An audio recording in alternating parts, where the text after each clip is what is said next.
Imagine being 27 years old, and the world telling you you're now worth $1 billion. Not by inheritance, not by accident, not by crypto luck, but by building something from nothing. A platform born from obsession, defiance, and code. This is the story of Shane Coplan, a self-taught engineer who turned a late-night experiment into one of the fastest-growing companies in crypto history. His creation, Polymarket, has been called the truth machine of the internet, a marketplace where information itself becomes an asset, where belief becomes data, and where the crowd prices the future. And in the space of just 5 years, that idea, dismissed by regulators, raided by the FBI, fined by the CFTC, has climbed from a cramped apartment in New York City to the beating heart of Wall Street. At 27, Coplan is now the world's youngest self-made billionaire. But like every market he built, his story is one of volatility, of risk, uncertainty, and the thin line between genius and implosion. He grew up in New York, curious, restless, allergic to convention. As a teenager, while most of his classmates were glued to their phones, Shane was glued to the blockchain. He discovered Bitcoin when he was 14, Ethereum a year later.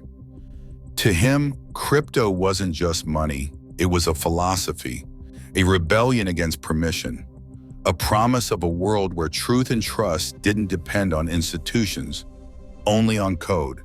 By the time he enrolled at NYU to study computer science, he already felt behind. College moved too slowly. Innovation didn't wait for semesters, so he dropped out. He would later say that it wasn't about defiance, it was about curiosity, about speed. He wanted to build something real, something that answered a question he couldn't stop thinking about. What if we could trade on truth itself? In early 2020, the world shut down. The pandemic turned New York into a ghost city. Sirens replaced traffic. The air was thick with fear. Inside a one-bedroom apartment, Shane Coplan sat awake through the night, typing. He was building a prototype, a prediction market, a place where anyone could bet on future events and, through that betting, reveal what the collective truly believed was likely to happen. Would the vaccine arrive by summer? Would the city reopen by June? Would schools stay closed through the fall? Questions filled the air, but fissures were unreliable. The news contradicted itself by the hour. Twitter was chaos. The world was guessing, loudly and blindly. Polymarket, Shane decided, could turn that noise into knowledge. In March 2020, he launched it. At first, it was small, just a handful of traders, a few $1,000s in volume, but something about it caught fire. The idea was simple but electrifying. If you wanted to know what was really going to happen, you didn't ask pundits or politicians. You checked the market. Overnight, Polymarket became a living pulse of public probability, a place where truth wasn't voted on. It was priced. By late 2020, journalists were quoting Polymarket odds in their headlines. Analysts used them as forecasts. The crypto world saw it as a marvel, fast, clean, intuitive. For Shane Coplan, it felt like the beginning of something enormous. But with momentum came danger. In January 2022, the U.S. Commodity Futures Trading Commission, the CFTC, announced a penalty. Polymarket, it said, had been offering unregistered event markets to U.S. customers. The fine, $1.4 million. The punishment, cease all American operations immediately. To many, that was the end of the story. Another crypto experiment crushed under the weight of regulation. But not this time. Rather than fade away, the Polymarket grew exponentially. Outside the US, users flooded in. Political bettors, data analysts, hedge funds, all drawn to the platform's uncanny ability to quantify uncertainty. When the 2024 US presidential election arrived, Polymarket became a global spectacle. Its charts became front-page news. Millions traded on who would win key states, when results would be certified, whether the Supreme Court would intervene. By election night, Polymarket had processed more than $3.6 billion in trading volume. Then came the knock at the door. Just a week after the election, FBI agents raided Coplan's apartment. They seized his devices. The investigation, again, centered on whether Polymarket had truly cut off all American users. Inside the crypto world, it was chaos. Was this the end? Was this another government clampdown? But Coplan stayed quiet, focused. He told an investor later, "Every frontier faces its regulators. The question is whether you survive long enough to change the rules." By mid-2025, that question was answered.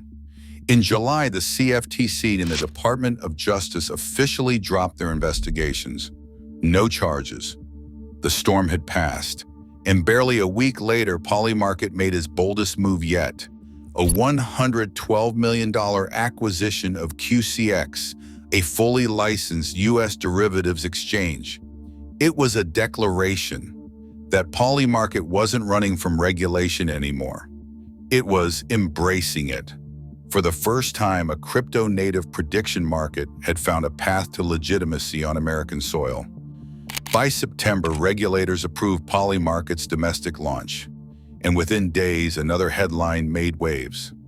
Donald Trump Jr., through his venture firm 1789 Capital, invested in Polymarket and joined its advisory board. The news triggered equal parts intrigue and outrage.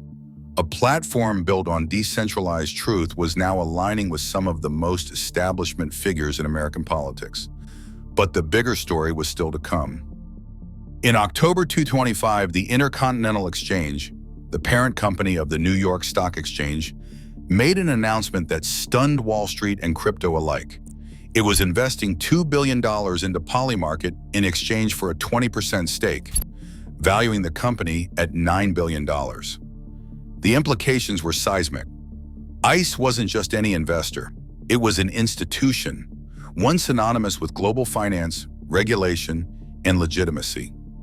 By taking a stake in Polymarket, it was signaling that the future of finance wasn't just about stocks or bonds, it was about information. And in that moment, Shane Coplan, with his 11% ownership, became the youngest self-made billionaire on Earth. For Coplan, the ICE partnership was more than validation. It was transformation. ICE would become the global distributor of Polymarket's event-driven data, turning its prediction markets into a new category of financial intelligence. Those same odds, once considered curiosities, were already feeding into hedge fund algorithms, trading models, and risk dashboards. Now, under ICE's wing, they would move through institutional rails, influencing not just crypto traders, but the fabric of global finance itself. Dragonfly Capital's Rob Haddock put it simply, "This is the fastest and largest valuation growth we've ever seen in crypto." Polymarket wasn't just a website anymore, it was infrastructure. And yet, behind the headlines, attention remained. Because what Polymarket represents, to believers and skeptics alike, is power. The power to measure belief, to price narratives, to shape perception. If millions of people are trading on whether inflation will fall, or whether a war will escalate, or whether a president will win, that data doesn't just predict the future. It can influence it. Many of the world's biggest hedge funds already use Polymarket odds as inputs to their trading models. The ICE deal means that data will only spread further into banks, research desks, and media outlets. But what happens when a market for truth becomes a market that moves the truth? That question, for Shane Coplan, is both the opportunity and the risk. Polymarket's rise has mirrored the story of crypto itself: defiance, punishment, redemption. It began as a rebellion against institutions and has now become a bridge to them. The skeptics call it hypocrisy. The faithful call it evolution. To Coplan, it's just reality. He has said that he never saw regulation as the enemy, only as friction, something to overcome, something to design around. He describes himself not as a disruptor, but as a builder, someone who believes markets are the most honest form of collective intelligence humans have ever created.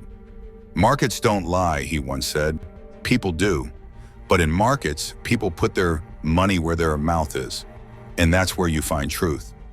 ICE has said that more details about its partnership with Polymarket will be shared on its third quarter earnings call on October 30th.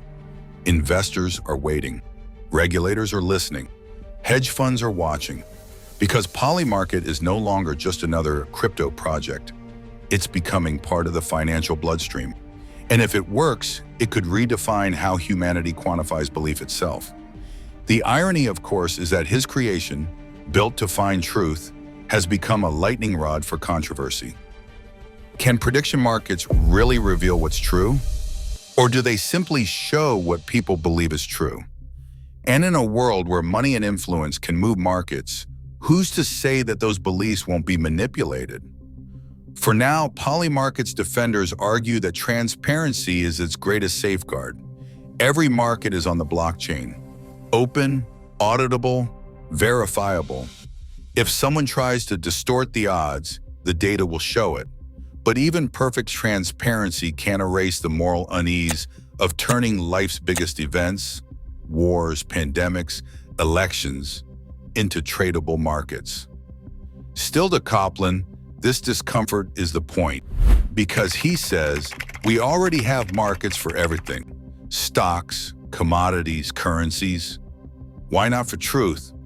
From a distance, Polymarket looks like a success story, but inside it, there's still a question that no valuation can answer. When does a tool for knowledge become a weapon for influence? And can the same system that prices truth ever stay immune from power?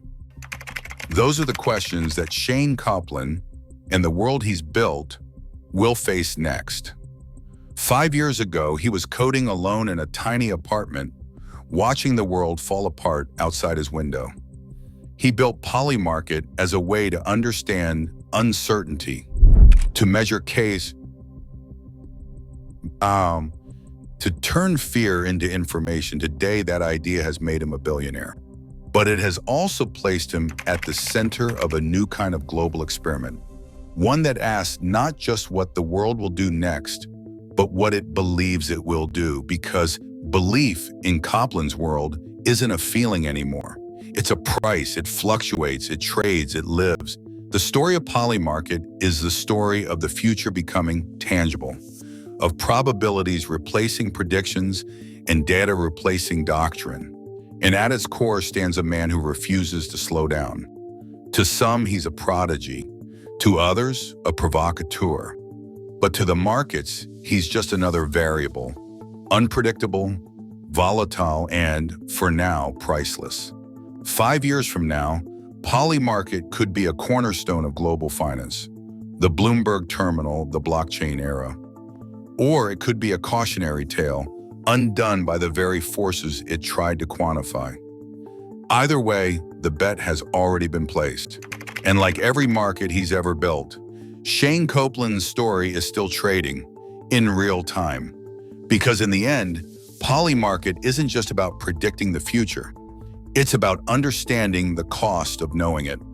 If you've enjoyed this video, then you'll definitely enjoy the video showing on your screen right now. Click now, and we'll see you in the next one.